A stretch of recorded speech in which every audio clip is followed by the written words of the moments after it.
Dear student, कैसे हैं आप सब। Welcome once again in my channel Faizan Hasan biology online.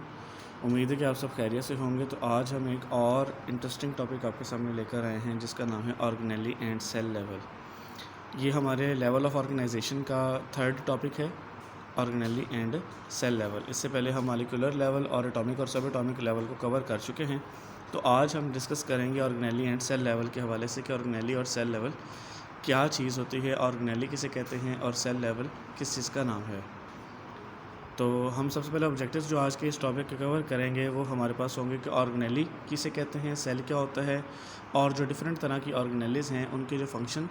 Specially हम उन ऑर्गेनेलीज़ की बात करेंगे जिनका जिक्र हमारे इस टॉपिक में किया गया है, ख़ास तौर पर माइटोकॉन्ड्रिया, राइबोसोम्स और एक ख़ास अहम केमिकल रिएक्शन जिसका नाम सेलुलर रेस्पिरेशन है, उसके बारे में भी हम इसमें डिस्कस करेंगे। तो आइए इसको स्टार्ट करते हैं। लेकिन स्टार्ट करने से पहले अगर आप चैनल पर नए हैं और आपने इसको सब्सक्राइब नहीं किया और बेल आइकन को प्रेस नहीं कीजिए तो काइंडली आपकी मोहब्बत होगी कि चैनल को सब्सक्राइब भी कीजिए और उसके अलावा बेल आइकन को प्रेस करें ताकि आपको फ़र्दर आने वाले तमाम नोटिफिकेशंस से आगाही हो सके। और एक आपसे बहुत ज़्यादा ज़रूरी दरख्वास्त है कि आप काइंडली जो है ना वीडियो को एंड तक देखा करें ताकि आपको जो लेक्चर है उसकी एंड तक सारी जो है वो रहनुमाई भी हो सके और समझ में आ सके कि आपको क्या बात समझाई जा रही है। तो इन चीज़ों का जो है वो थोड़ा सा ज़रा आप ख्याल कीजिएगा कि लेक्चर को एंड तक देखें, ये आपकी मोहब्बत होगी। तो नेक्स्ट हमारा जो आगे टॉपिक है वो है हमारा ऑर्गेनेली एंड सेल लेवल। तो आज हम इसे डिस्कस करेंगे ऑर्गेनेली क्या होती है। मैं आपको सिंपल अल्फाज में जो डेफिनेशन है ऑर्गेनेली की वो अगर बताऊं जो आपकी बुक में मेंशन नहीं है, लेकिन ये डेफिनेशन मैंने अपने तरफ से जो है वो आपको कोट की है, ठीक है। अपनी तरफ से इस डेफिनेशन को मैंने कोट किया हुआ है, ये वाली, ओके। तो the organ of the cell is called cell organelle, या the organ of the cell is called organelle. यानी ऑर्गेनेलीज बेसिकली क्या होता है, सेल के ऑर्गन्स होते हैं। ऑर्गन्स कहते हैं पार्ट्स को। अगर मैं यहाँ पर आपको इस डायग्राम में दिखाऊं तो आप देख सकते हो कि यहाँ पर आपको ये एक ऊपर प्लांट सेल नज़र आ रहा है, ये वाला, और नीचे आपको एनिमल सेल नज़र आ रहा है। तो इस सेल के अंदर कितने सारे ऑर्गेनेलीज मौजूद हैं, जैसे माइटोकॉन्ड्रिया है, गोल्गी एपरेटस है, न्यूक्लियस है, साइटोप्लाज्म है, सेल मेम्ब्रेन है, एंडोप्लाज्मिक रेटिकुलम है, लाइसोसोम है, वैक्यूल है। इसी तरह से प्लांट्स के अंदर भी ये तमाम तरह के सेल के अंदर जो है वो आपको ऑर्गेनेलीज नज़र आ रही हैं। देखिए बेटा, जैसे हमारे ऑर्गन हमारी बॉडी के अंदर दिमाग है, हार्ट है, लंग्स हैं, इन सब का एक ख़ास फंक्शन है ना। ये सारे अपना अपना काम परफॉर्म करते हैं तभी जाके हमारी बॉडी का निज़ाम चलता है। तो अब हम जिस चीज़ से बने, इन सेल से बने ना, तो क्या एक जो हमारी बॉडी का सेल है जो कि लिविंग है, उस सेल के अपने भी तो कोई भी तो निज़ाम होंगे ना, उसके अपने भी तो कोई सिस्टम्स मौजूद होंगे कि नहीं होंगे। तो उसके अपने निज़ाम को चलाने के लिए उसके अंदर भी कुछ ऑर्गन्स हैं, लेकिन हम उन ऑर्गन्स को हम कहते हैं ऑर्गेनेलीज। क्या कहते हैं? ऑर्गेनेलीज। अब सवाल पैदा होता है ऑर्गेनेलीज बनी कैसे हैं। तो सबसे पहले लाइन जो लिखी हुई है कि जो बायोमॉलिक्यूल्स हैं ये अब असम्बल होते हैं, इकट्ठे हो जाते हैं इन अ पर्टिकुलर वे, ख़ास तरीके से, और क्या बनाते हैं? ऑर्गेनेलीज। देखो माय डियर स्टूडेंट्स, मैं यहाँ पर आपको एक छोटी सी एग्जांपल दूंगा और आप उसको ज़रा फॉलो कीजिएगा। अब सवाल पैदा होता है कि ये बायोमॉलिक्यूल्स ही हैं, यानी कितने बायोमॉलिक्यूल्स हैं? ये 16 बायोमॉलिक्यूल्स हैं जो मतलब एक ख़ास तरीके से अरेंज होते हैं और क्या बनाते हैं? ऑर्गेनेलीज बना देते हैं। अब पहली बात यहाँ पर यह आती है कि वो ख़ास तरीक़ेकार क्या है, वो ख़ास तरीका कौन सा है जिसके तहत ये आपस में इकट्ठे होते हैं और ऑर्गेनेलीज को बनाते हैं। चले आइए हम एक एग्ज़ाम्पल लेते हैं। फॉर एग्ज़ाम्पल मैं अगर आपको 2 लाइन्स दूँ, जैसे ये हमारे पास 2 लाइन्स हैं, इन 2 लाइन्स की बेस पे मैं आपसे कहूँ कि बेटा जो है ये जो 2 लाइन्स हैं इनको इस तरीके से आपने इन 2 लाइनों को ही इस्तेमाल करना है और इस तरीके से अरेंज करना है, इस तरीके से तरतीब देना है कि ABC के कुछ लेटर्स बन जाएं, यानी कुछ अल्फ़ाबेट्स बन जाएं ABC के। चलें, पहला लेटर तो मैं आपके सामने ड्रॉ कर देता हूँ। आप देखिएगा कि उसमें सिर्फ जस्ट 2 लाइन्स जो हैं वो यूज़ की जाएंगी। जैसे हमारे पास T है एक लेटर, अब 2 लाइन्स इस्तेमाल की गई हैं, एक ऊपर की तरफ और एक यूँ नीचे की तरफ, तो ये T बन गया। सेकंड लेटर की अगर हम बात करें V, इसमें भी 2 लाइन्स हैं। अगर हम बात करें X, इसमें भी 2 लाइन्स हैं। अगर हम बात करें Y तो इसमें भी 2 लाइन्स हैं। अगर हम बात करें L तो इसमें भी 2 लाइन्स हैं। अब मज़े की बात यह है कि ये सब को बनाने के लिए, इन 5 लेटर्स को बनाने के लिए जो है वो 2 लाइन से ज़्यादा कोई लाइन्स इस्तेमाल नहीं हुई, ठीक हो गया। जैसे वी में एक ये है, दूसरी ये है, फिर एक्स में ये एक लाइन आ गई, दूसरी ये वाली आ गई, फिर ये टी के अंदर और ये इस तरह से वाई और ये एल, यानी सब की बनावट में सिर्फ 2 लाइन्स, यानी बेसिक मटेरियल जो है वो सिर्फ 2 लाइनें हैं।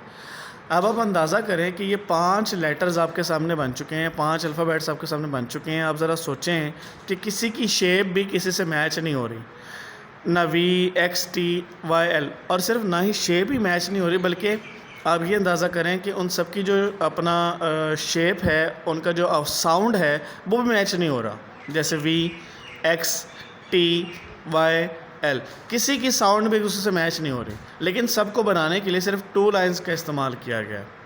तो ये है वो ख़ास अरेंजमेंट कि बेसिक मटेरियल वही है। क्या बेसिक मटेरियल है? 2 लाइंस, लेकिन अरेंज इस अंदाज से किया गया कि 5 अल्फ़ाबेट्स आपके सामने आ गए हैं।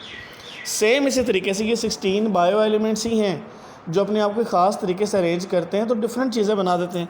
मिसाल के तौर पर अगर मैं बात करूँ कार्बन और हाइड्रोजन की, अगर मैं कार्बन और हाइड्रोजन की बात करूं, अब आप रोटी खाते हैं तो उसमें भी CH बॉन्ड्स हैं, जूस पीते हैं उसमें भी CH बॉन्ड है, जो लकड़ी है उसमें भी CH बॉन्ड है, जो पेट्रोल है उसमें भी CH बॉन्ड है।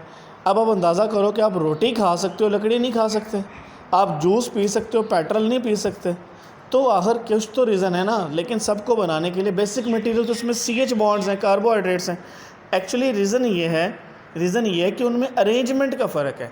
जब जब ये बायोमॉलिक्यूल्स एक ख़ास तरीके से अपने आप को अरेंज करेंगे तो उनके ख़ास तरीके से अरेंज होने पर एक नई चीज़ वजूद में आती चली जाएगी।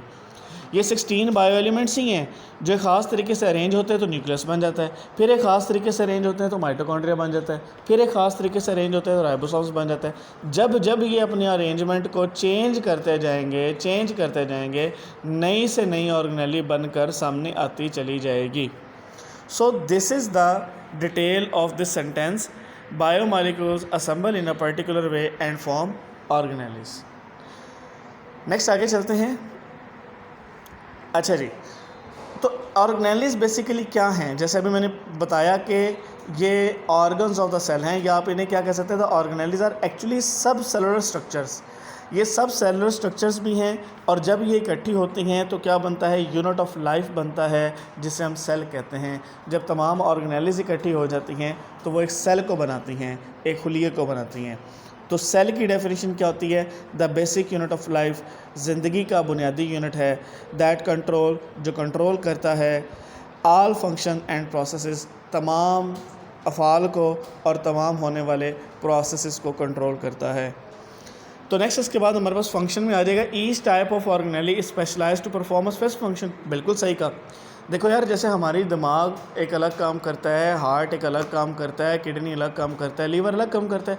अब आप देखो कि किसी भी ऑर्गन की शेप एक दूसरे से मैच नहीं हो रही, किसी भी ऑर्गन की जो फंक्शन है वो भी किसी से मैच नहीं हो रहा।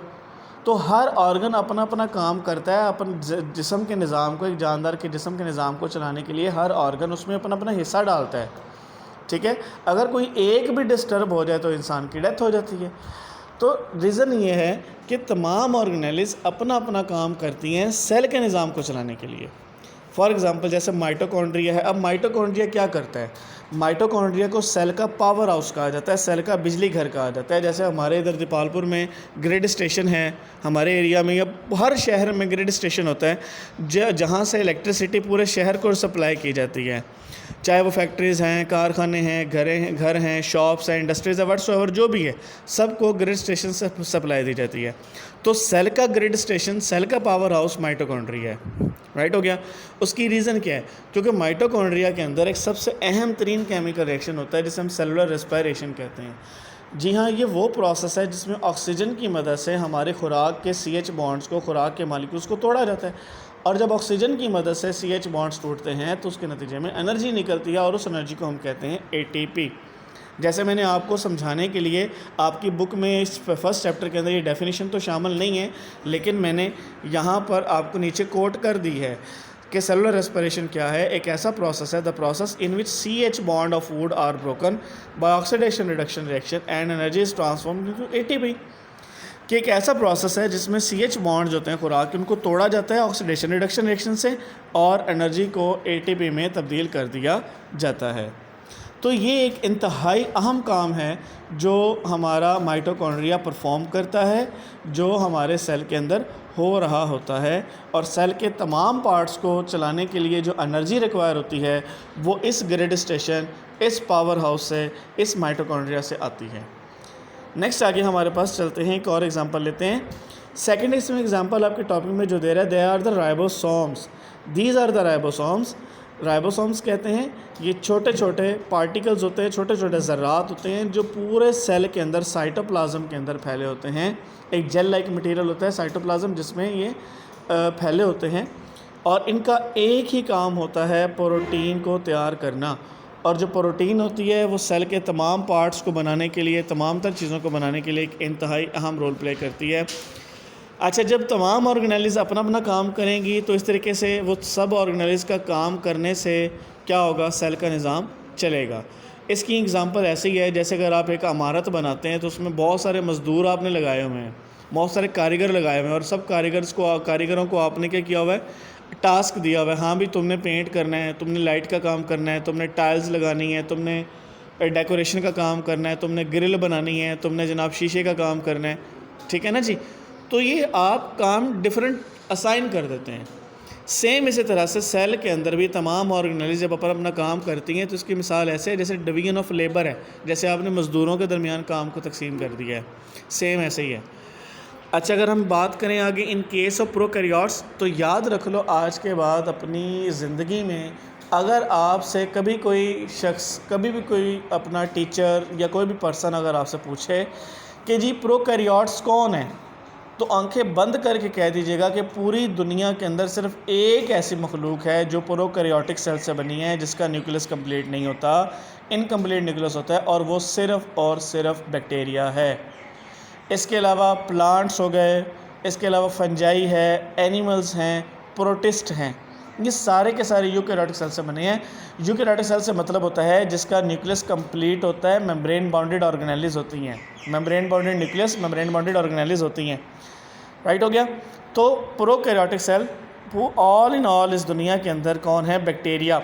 यहाँ पर मैंने आपके पास एक पिक्चर लगा रखी है, ये आप देख सकते हो, ये बैक्टीरिया की है, ठीक है। तो समटाइम ऐसा भी होता है कि जो जानदार होते हैं उनका पूरे का पूरा स्ट्रक्चर सिर्फ एक सेल पर कंसिस्ट होता है, यानी वो एक जानदार सिर्फ एक सेल से बना होता है वो ऑर्गेनिज्म, यानी सिंगल सेल से, जिन्हें हम यूनिसेलुलर ऑर्गेनिजम्स कहते हैं। जैसे आपके पास प्रोटिस्ट हैं, कुछ प्रोटिस्ट है, जैसे आपको यहाँ पर कुछ प्रोटिस्ट भी नज़र आ रहे हैं, लाइक जैसे मैं ये आप देखें तो ये वाला हमारे पास ये जो ग्रीन सा है, this is called euglena, and this one is a sole shape structure, इसे हम कहेंगे paramecium, and the last one is amoeba, इसे हम कहेंगे अमीबा कहेंगे। तो ये सारे वो जानदार हैं जो सिर्फ एक सेल पर कंसिस्ट होते हैं। So at the end in the case of most fungi, अगर हम फंजाई की बात करें, एनिमल्स की बात करें, प्लांट्स की बात करें, तो उनकी बॉडी ट्रिलियंस ऑफ सेल से बनी है। जैसे अगर मैं अपनी बात करूँ, हम इंसानों की बात करें तो इंसान 70 खरब सेल से बना है। 70 से 72 trillion cells are present in the body of the organism, in the body of the human beings. So my dear students, किसी किस्म का कोई क्वेश्चन हो तो आप कमेंट सेक्शन में कमेंट कीजिएगा, उसका आंसर आपको ज़रूर मिलेगा। ये हमारा आज का टॉपिक था। Thank you so much, take care, Allah.